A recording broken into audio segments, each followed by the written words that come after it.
4 kilometers beneath the surface of the Atlantic Ocean, in complete darkness, in water hovering just above freezing, lies the most famous ship in human history, the Titanic. A massive British steamship that was supposed to become the pride of an empire and a symbol of 20th century engineering triumph, and instead became the most infamous maritime disaster of the modern era. On the night of April 14th into the 15th, 1912, it struck an iceberg and sank within 2 hours and 40 minutes, taking roughly 1,500 people down with it, leaving behind only a handful of half-frozen lifeboats and a wound in human memory that has never fully closed.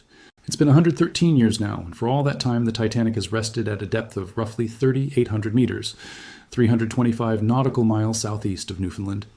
For most of that century, it was something like a ghost to us. We knew it was down there, but nobody could actually see it. Its exact location wasn't even known until 1985. Now, thanks to genuinely remarkable recent technology, we've finally been able to look inside this underwater giant the way nobody could have dreamed of before. Today, we're going through what's actually still down there inside the Titanic. Which room survived and which didn't, which objects still sit on a century-old carpet as though their owners just stepped away, and what researchers have managed to discover in just the last couple of years, including expeditions in 2024 and 2025, that finally produced a complete, remarkably precise three-dimensional scan of the entire wreck. If you're into this kind of deep, carefully sourced history, stick around and subscribe, because there's a lot more of this coming. Before we go down inside, it's worth understanding the condition the ship is actually in today, and what kind of vessel it was in the first place. The Titanic was built in Belfast at the Harland and Wolff shipyard in Northern Ireland, owned by the British White Star Line. It measured 269 meters long, 28 meters wide, with a height from keel to upper deck of around 53 meters. At its launch in 1911, it was the largest moving object ever built by human hands. 9 decks, dozens of elevators, 4 enormous funnels, only 3 of which were functional. The 4th was purely decorative, added to make the ship look more imposing. First class on the Titanic wasn't simply a way to get somewhere, it was a floating 5-star hotel of the highest order. There were restaurants serving French cuisine, a Venetian-style cafe, a swimming pool, a gymnasium, an indoor squash court, a photography studio, a library, a reading and writing room, and barbershops. The ship carried rare carpets, antique furniture, and freshly cut flowers brought aboard from London. A ticket for the most expensive first-class suite cost, in today's money, well over $100,000, roughly what a modest house in a major city might run today. Among the first-class passengers were some of the wealthiest people of the era, millionaire John Jacob Astor, department store owner Isidor Straus, and industrialist Benjamin Guggenheim. Third class, of course, looked entirely different. These were mostly Irish and Eastern European immigrants traveling to America, hoping for a new life, sleeping in shared cabins of 4 to 8 people, eating in communal dining halls, with little to no access to the ship's upper decks. Of 1,317 passengers and 908 crew members, only 710 survived. Everyone else went down with the ship. The Titanic did not survive intact. After the collision, and as the disaster unfolded, it didn't simply sink smoothly beneath the waves, it broke apart in 2. Under tremendous stress, as the stern rose nearly vertical out of the water, the hull simply couldn't hold, and the ship was literally torn in half. The bow and stern sections sank separately and today rest roughly 600 meters apart, separated by what's called the debris field, an enormous stretch of ocean floor scattered with thousands upon thousands of objects from the ship. The bow section looks remarkably recognizable, massive, largely intact. It sits upright in the silt, almost perfectly, as if the ship hadn't sunk so much as gently settled. This is the bow you've seen in every famous photograph, the huge rusted prow emerging from the dark depths, draped in stone like icicles of rust. The stern section looks completely different. It suffered catastrophic damage. When the stern hit the seafloor, it collapsed in on itself, its steel decks crumpling under their own weight and the force of the surrounding water pressure. Today, the stern is essentially a tangled mass of twisted metal where almost nothing is recognizable anymore. What remains of the Titanic today, if you want to put it this way, is roughly 1.5 ships. Now, how was it actually found? For 44 years after the disaster, nobody knew exactly where the Titanic lay. Many people tried to locate it during that time, and nobody succeeded. The ocean is enormous, and searching for a specific object at a depth of 4 kilometers is an almost impossible task. It wasn't until September 1st, 1985, that a joint French-American expedition led by oceanographer Robert Ballard of the Woods Hole Oceanographic Institution and Jean-Louis Michel of France's Institute for Research and Exploitation of the Sea finally found the wreckage. Here's a detail that stayed quiet for a long time. Ballard's primary objective actually wasn't the Titanic at all. It was 2 American nuclear submarines, the Thresher and the Scorpion, both lost in the Atlantic during the 1960s. The U. Hess Navy was funding the search for those submarines, and only allowed Ballard to search for the Titanic during whatever time remained, 12 days. It was during exactly those 12 days that the discovery happened. They first found one of the ship's boilers resting on the seafloor, and then the ship itself. When the first clear image of the bow appeared on the research vessel's monitor, the room went completely silent. Everyone understood they weren't simply looking at wreckage. They were looking at a mass grave holding roughly 1,500 people. Since then, dozens of expeditions have been made to the wreck. In 1986, Ballard returned aboard the research vessel Atlantis II with the deep-sea submersible Alvin and a small remotely operated robot called Jason Jr. That was the first time anyone managed to actually get inside the ship. The small underwater robot, not much bigger than a lawnmower, descended down the famous Grand Staircase, the most opulent part of the ship. What that robot found stunned everyone. Despite more than 70 years underwater at that point, many rooms had survived in remarkably good condition. Bronze chandeliers still hung from ceilings. Wood paneling still stood on walls. Traces of molded plaster decoration and wood carving were still visible. This was genuinely surprising, because wood is normally destroyed within a matter of years in seawater. On the Titanic, it survived thanks to the extreme depth, the cold, the absence of light, and the near-total absence of oxygen. By the way, a lot of people assume the Grand Staircase itself still exists in all its former glory somewhere down there. It actually doesn't. The oak staircase collapsed almost immediately once the Titanic began sinking. As the ship went under, water rushed in through its enormous glass dome overhead, and the fragile wooden staircase floated free of its housing, flipping upside down in the process. Today, all that remains in its place is a sheer vertical shaft running down through several decks. Jason Jr. descended through that exact shaft back in 1986, reaching as far down as B deck. So, what actually survived inside? Surprisingly, a lot. If you walk through the bow section deck by deck, here's roughly what you find. On the upper decks sit the bridge, the chart room, and officers' quarters. Almost nothing remains of the bridge itself, where Captain Edward Smith spent his final hours. It was a wooden superstructure and has almost entirely disintegrated. However, the metal engine order telegraphs used to relay commands down to the engine room are still standing in place. One of them, as researchers have been able to confirm through recent scanning, still reads "full speed astern," the final command Smith gave after spotting the iceberg. A bit lower down sat what was the true public face of the ship, the first-class common areas. The enormous dining saloon, which could seat more than 500 people at once, today has little left beyond a few columns and sections of flooring. The famous Grand Staircase, as already mentioned, collapsed, but the shaft where it once stood remains largely intact. And looking down into it, you can genuinely picture how, more than a century ago, ladies in evening gowns and gentlemen in tuxedos descended these steps on their way to dinner. The single most striking surviving room of all is what's known as the Turkish bath. This was an extravagant first-class relaxation room done in an Eastern style, with star and crescent moon patterns on the ceiling, mosaic tilework, bronze lamps, teak tables, and carved chairs. And remarkably, this room survived in nearly pristine condition. When researchers sent cameras there in 2005, what they saw looked, in their words, as though it had been preserved for 40 or 50 years, not over a century. The bronze fixtures were almost entirely undamaged. The wall tiles were still in place. Remnants of beautiful parquet flooring were visible underfoot. It's the best preserved room on the entire ship. The reason is that the Turkish bath sits deep within the hull, protected on all sides from ocean currents and from looters. First-class cabins are their own story. The Titanic had roughly 350 first-class cabins, each furnished with expensive hardwoods, mahogany, oak, ash. Carpets with Eastern patterns covered the floors. Paintings and mirrors hung on the walls. Most of that luxury, naturally, hasn't survived the passage of time. Unprotected wood was consumed by deep sea organisms. Carpets dissolved into sediment, mirrors fell and shattered. But some things remain. Many photographs show the same handful of deeply moving objects again and again. In one cabin, a wash basin survives, complete with its ceramic bowl and pitcher sitting on its little table as if waiting for a guest. In another, a single shoe lies alone on the floor. In a third, a brass bed frame remains, without its mattress, but with its frame intact. These small, ordinary objects, sitting in darkness, leave a far stronger impression than the Grand Staircase or the banquet halls ever could. Because behind every single shoe is a specific person, their life, their final minutes. Second and third class cabins survived considerably worse. They sat lower in the ship, closer to the waterline, and were built from simpler materials.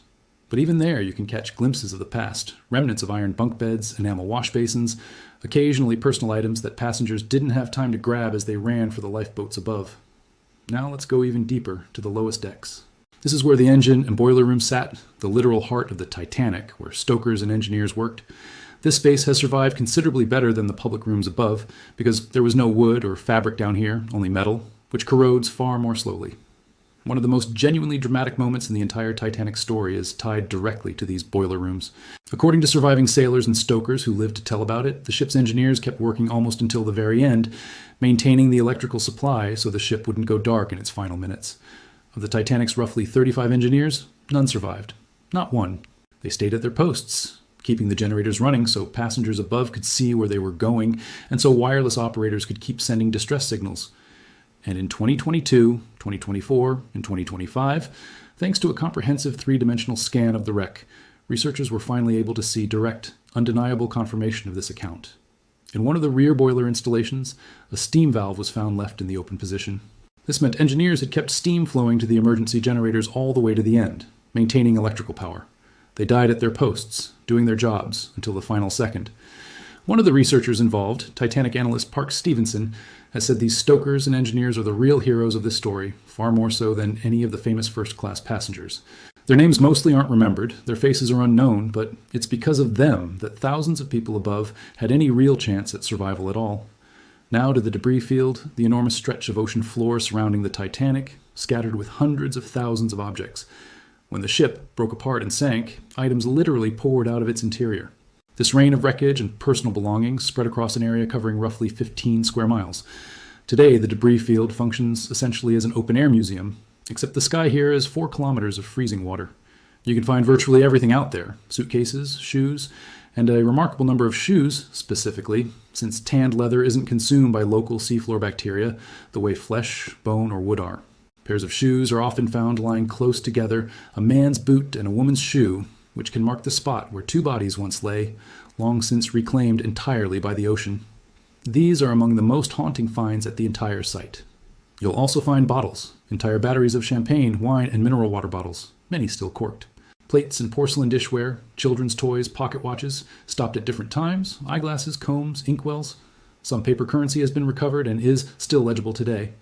And one more remarkable find from the 2024 expedition specifically, a bronze statuette of the goddess Diana, known as the Diana of Versailles. This was a roughly 2-foot-tall decorative figure that once stood at the center of the first-class lounge. When the Titanic sank, the lounge was torn apart and Diana fell into the debris field. For 38 years, she lay there in the dark, unseen by anyone after a single photograph taken in 1986. It wasn't until the final hours of the 2024 expedition, literally on the last day of operations, that researchers stumbled across her again. She lies completely undamaged, face turned upward, like an angel fallen from her pedestal. The bronze detail on her face is preserved clearly enough that you can make out individual eyelashes. The ship's safes deserve their own mention too. The Titanic had specially built safes for storing first-class passengers' most valuable belongings, jewelry, cash, securities. Several of these safes have been raised from the wreck by different expedition teams over the years, and each time the moment one was opened drew enormous public attention. In 1987, a French team raised one such safe, and its opening was broadcast live on American television. Inside were bills, coins, and jewelry. There's also a persistent legend worth addressing honestly, that the Titanic was carrying a historically significant manuscript, a jeweled binding of the Rubaiyat of Omar Khayyam, decorated with 1,500 rubies, emeralds, and turquoise stones.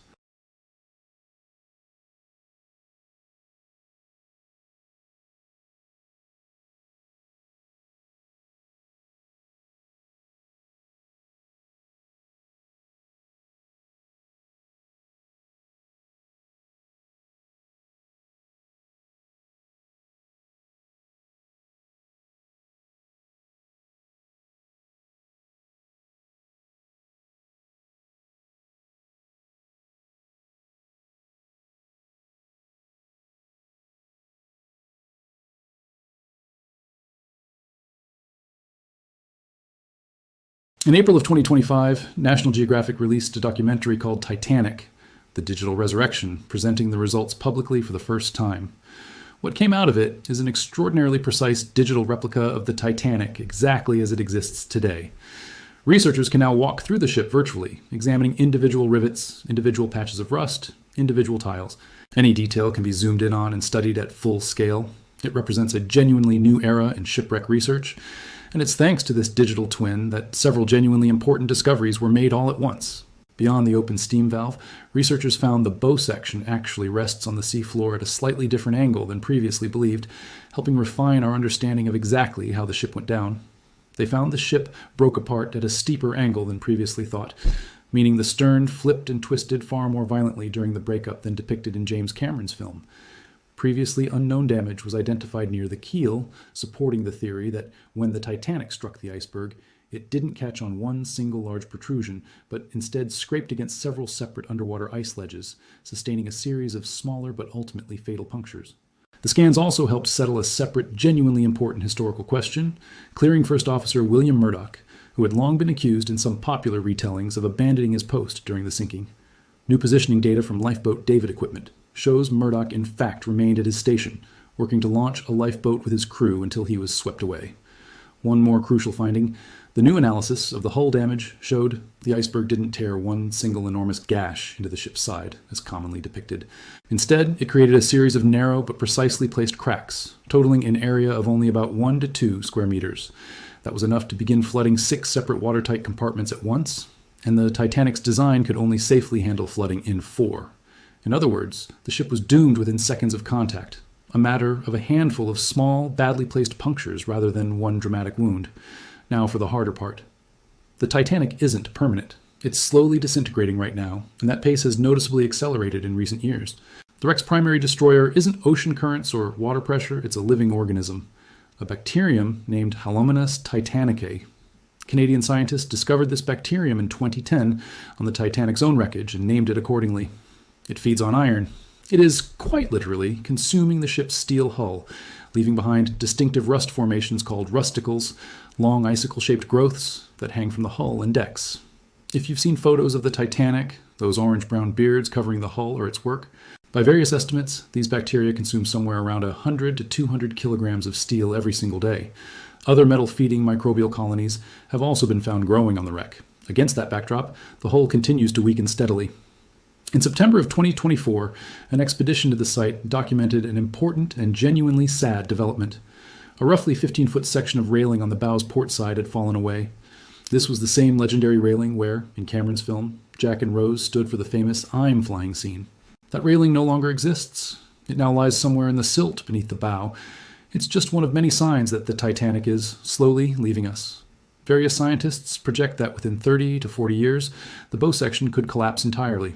By the end of the century, all that might remain of that iconic silhouette is a stain on the seafloor with scattered iron fragments, which makes every new scan, every new expedition, every new photograph, an invaluable record of something we genuinely risk losing forever. It's worth addressing one more debate that's simmered around the Titanic for 4 decades now.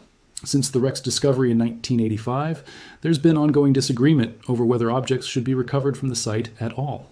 On one side, there's an American company holding salvage rights to recover items from the wreck.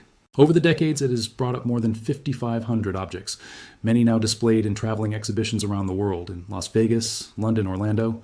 Supporters of this approach argue that the objects down there are doomed regardless. They'll disappear along with the ship eventually, so it's better to preserve them in museums for future generations. On the other side stands Robert Ballard himself, the man who discovered the Titanic, along with many who share his view. They are firmly against any recovery of objects whatsoever. Their argument is straightforward. The Titanic isn't an archaeological site or buried treasure. It's a mass grave. Removing anything from it is no different from grave robbing. Ballard himself, in one of his most quoted remarks, said simply, "Don't touch the Titanic and don't get married on it." That second warning wasn't issued without reason. In 2001, an American couple, David Leibowitz and Kimberly Miller, held a wedding ceremony directly on the Titanic's deck while aboard a submersible. It was a publicity stunt arranged by a British company, and many saw it as a genuine desecration. The legal question here remains unresolved. The Titanic sits in international waters and technically belongs to no single nation. In 2003, UNESCO added the wreck to its list of underwater cultural heritage, granting it some measure of protection, though real enforceable means of safeguarding the site remain genuinely limited. In closing, it's worth saying this plainly one more time. The Titanic isn't simply a sunken ship, it's a mass grave. Estimates of the dead range from roughly 1495 to 1520. Nobody will ever know the exact number for certain. Most bodies were never recovered. The ocean took them and never gave them back. When you look at photographs of the grand staircase shaft or a lone shoe in the debris field, remember, you're looking at the site of someone's final moments. That thought places a real responsibility on everyone who studies the Titanic.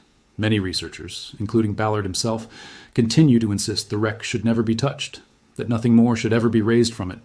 At the same time, it's precisely these ongoing expeditions and scans that let us preserve at least a digital memory of this place before the ship itself is gone for good. And there's one more somber chapter to this story worth mentioning honestly. In June of 2023, while attempting a dive to the Titanic, a private tourist submersible called Titan, operated by the company OceanGate, suffered a catastrophic implosion. All 5 people aboard were killed instantly when the hull failed under the immense pressure at depth. It was the first fatal disaster in the history of tourist diving to the Titanic site, and many saw it as a grim warning. Even after more than a century, the Titanic continues to claim the lives of those who try to get close to it, almost as though the ship doesn't wish to be disturbed, as though it wants finally to be left in peace. In a certain sense, that's probably fair. After everything it's been through, after everything it's lost, after all the pain it's caused, maybe it really has earned some rest. Every year it sinks a little deeper into the silt, grows a little more ghost-like, becomes a little more permanent part of the ocean floor.